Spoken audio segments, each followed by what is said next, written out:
सुप्रभात भैया बहनों। हम पढ़ रहे थे सूरदास का भ्रमर गीत।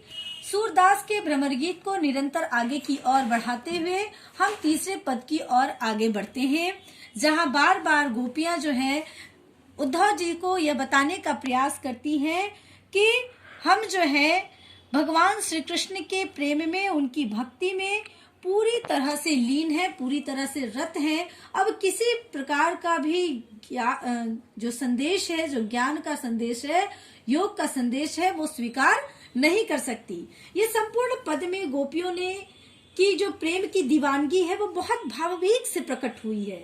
गोपियों ने यहाँ स्वयं को हारिल पक्षी के समान बताया है।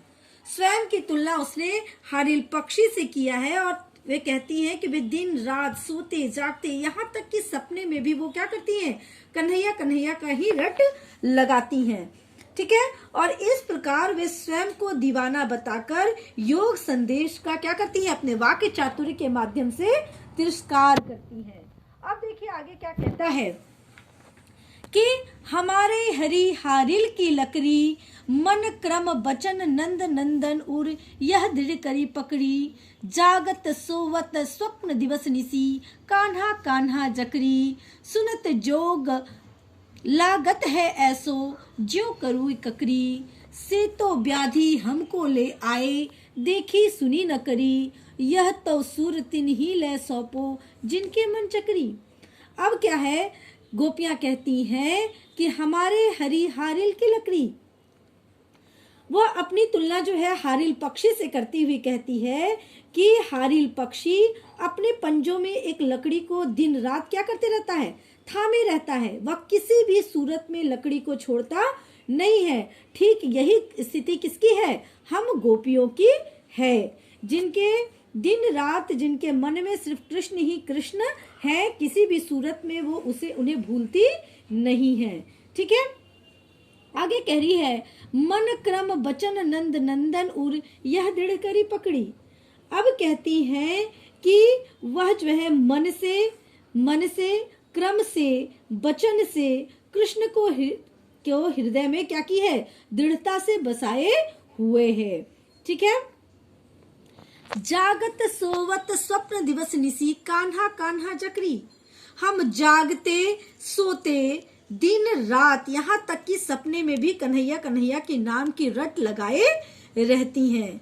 हम मतलब वो बार बार कहने का प्रयत्न करती हैं कि किसी भी प्रकार से हम जो है भगवान श्री कृष्ण के प्रेम से अपने को पृथक नहीं कर सकती, क्योंकि हम जागते सोते स्वप्न में भी दिन रात संपूर्ण समय में ही हमारे हृदय में केवल कान्हा कान्हा ही क्या है, बसे हुए हैं। कहती है, सुनत जोग लागत है ऐसो, ज्यों करूं ककरी। इस अब देखिए अगली जो पंक्ति है उसमें अपने वाक्य चातुर्य के माध्यम से वो उनके योग संदेश का कैसे तिरस्कार करती हुई कहती हैं कि सुनत जोग लागत हो ऐसे। आपके इस योग भरे संदेश को जब हम सुनती हैं तो तुम्हारा यह संदेश हमें कैसा लगता है, कड़वी ककड़ी के समान लगता है, जो क्या है, बिल्कुल अरुचिकर है। से तो व्याधु हमको ले आए, देखी सुनी न करी। कहती है कि तुम तो हमारे लिए ऐसी बीमारी ले आए हो। व्याधि, व्याधि मतलब क्या होता है, बीमारी। हमारे लिए तुम क्या ले आए हो, एक ऐसी बीमारी ले आए हो जिसको हमने ना तो पहले कभी देखा है और ना ही कभी सुना है ना। आगे क्या कहती है कि यह तो सुर तिन ही ले सौंपो, जिनके मन चकरी। गोपियां कहती है कि हे उद्धव, तुम ये योग साधना का जो संदेश है उन लोगों को दो जिनके हृदय क्या होते हैं, भटकते रहते हैं, जिनके कोई एक आस्था नहीं है, कभी इस प्रभु के चरण में तो कभी दूसरे प्रभु के चरण में। लेकिन हमारा प्रेम तो एक निष्ठ है, हम तो भगवान श्री कृष्ण के एक निष्ठ प्रेम की दीवानी है। हम ये योग संदेश का क्या करेंगी, हमारा मन जो है वो चंचल नहीं है। ये योग संदेश उसको दो जिसका मन जो है वो क्या है, अस्थिर है, चंचल है, कभी इस और कभी उस और। इस प्रकार हम देखते हैं इसके भाव पक्ष में इसका भाव पक्ष क्या कहता है कि किसी भी प्रकार से वह भगवान श्री कृष्ण के प्रेम से विरक्त होना नहीं चाहती और अपने वाक्य चातुर्य के माध्यम से किस प्रकार उद्धव जी के सारे योग संदेश का वो क्या कर देती हैं, तिरस्कार कर देती हैं। अब हम इसके कला पक्ष की ओर बढ़ते हैं। तो हम कला पक्ष में क्या देखेंगे, तो हम इस कला पक्ष में क्या लिख सकते हैं कि इसमें ब्रज भाषा का प्रयोग किया गया है।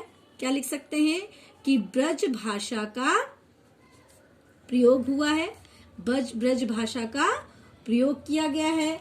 दूसरा हम क्या लिख सकते हैं कि इसका शब्द, एक एक शब्द जो है संगीतमय है। क्या है, एक एक शब्द जो है, एक एक शब्द जो है संगीतमय है। फिर क्या है, यहाँ अलंकारों का बहुत सुंदर प्रयोग किया गया है। जैसे मैंने पहले भी आप लोगों को बताया कि अलंकार क्या है। अलंकार जो है, अलंकार को हम आभूषण कहते हैं। जिस प्रकार से स्त्रियां जो हैं अपने शरीर के सौंदर्य को बढ़ाने के लिए आभूषणों का प्रयोग करती है, उसी प्रकार कवि जो हैं अपने काव्य की सुंदरता को बढ़ाने के लिए किसका प्रयोग करते हैं, अलंकारों का प्रयोग करते हैं। तो अब देखिए यहाँ हम देखते हैं हमारे हरी हारिल की लकड़ी,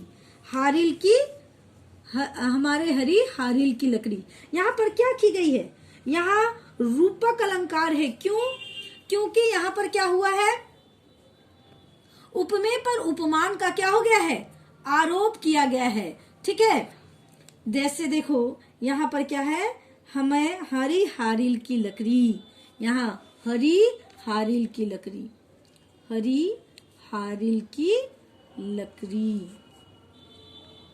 क्यों, क्योंकि यहाँ पर स्वयं को गोपियां क्या बताई है, हरी हारिल, मतलब हारिल पक्षी के समान स्वयं को बताती है, इसलिए यहाँ पर क्या हुआ, रूपक अलंकार।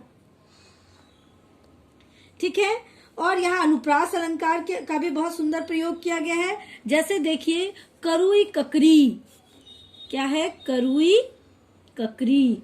करुई ककरी में क्या है, अनुप्रास अलंकार का प्रयोग किया गया है, अनुप्रास अलंकार। क्यों, क्योंकि यहाँ क की क्या हुई है, आवृत्ति हुई है।